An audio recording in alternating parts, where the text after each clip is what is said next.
Shalom, damai sejahtera untuk kita semua. Perkenalkan, nama saya Jai Pritamliala dari kelas 12A.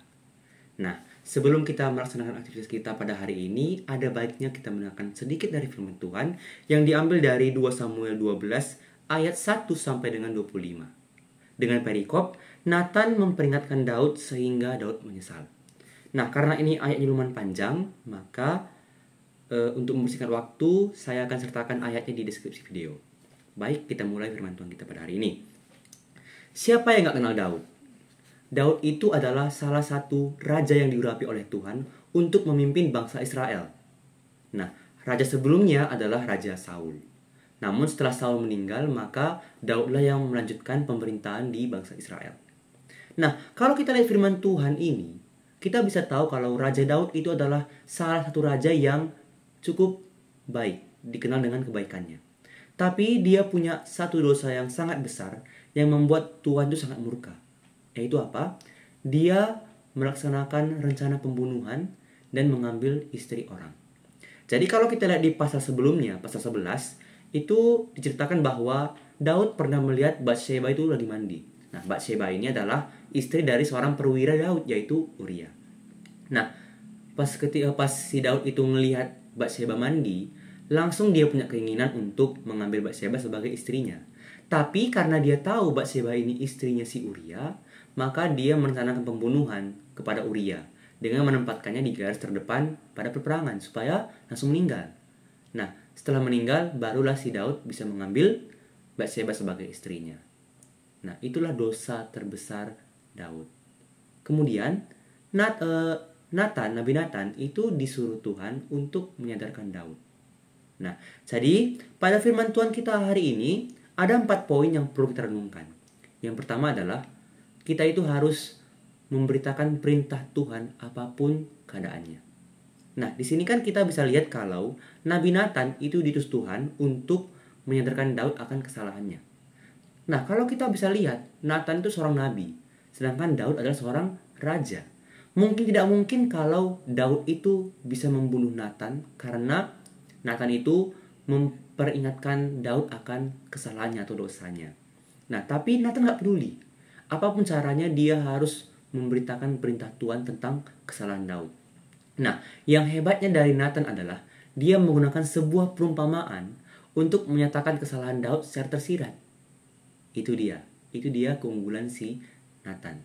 Jadi, dia membuat Daud terlarut akan perumpamaannya sehingga Daud itu langsung jelas-jelas menjawab pertanyaan dari perumpamaan itu yang langsung diarahkan sebenarnya kepada Daud sendiri.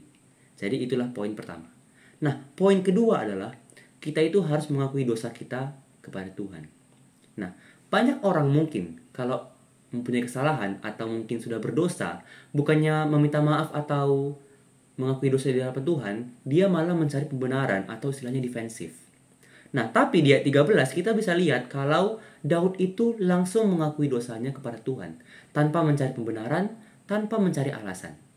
Nah, itulah sifat Daud yang bisa kita teladani. Kemudian, poin ketiga adalah hukuman Tuhan tetap berjalan. Nah, kalau kita lihat di ayat selanjutnya, ayat 14, 15 dan seterusnya, itu dijelaskan bahwa sebenarnya Daud itu harus dihukum. Hukumannya adalah Daud itu meninggal. Tapi karena Daud sudah mengakui dosanya, maka hukuman itu enggak diterapkan sama Daud, melainkan kepada anak yang dikandung oleh Batsheba. Nah, anaknya ini ditulai kematian oleh Nabi Nathan. Terus, apa yang dilakukan Daud? Daud itu berupaya untuk menyelamatkan anaknya dengan apa? Dengan cara apa? Dengan cara berpuasa. Dia tidur tanpa alas, dia tidur tanpa pakaian. Pokoknya semua dilakukannya untuk menggerakkan hati Tuhan supaya anaknya tidak dibunuh Tuhan. Tapi apa yang terjadi? Anaknya tetap meninggal. Nah, apa yang bisa kita ambil dari sini? Bahwa semua itu ada konsekuensinya. Semua dosa, semua kesalahan itu punya konsekuensi. Jadi Tuhan mengajarkan kita untuk tidak pernah melakukan dosa ataupun kesalahan kalau kita tidak mau mendapatkan konsekuensi. Yang keempat adalah jangan pernah terlarut dalam kesedihan. Istilahnya adalah membuka lembaran yang baru. Nah, Di cerita itu pegawai-pegawai Daud dulu yang mengetahui bahwa anaknya Daud telah meninggal. Mereka awalnya ragu untuk memberitahu Daud kalau anaknya sudah meninggal. Tapi di sini malah Daud sendiri yang langsung bertanya kepada pegawai-pegawainya, apakah udah mati anakku itu, katanya. Kemudian dibilang pegawainya udah. Terus apa yang dilakukan Daud? Apakah dia menangis? Apakah dia memaki Tuhan? Apakah dia menyalahkan Tuhan? Tidak. Dia bangun dari tempatnya, mandi, memakai pakaiannya, dan makan. Maksudnya apa? Bukan berarti di sini Daud itu enggak sedih akan kematian anaknya. Dia sedih. Tapi apa?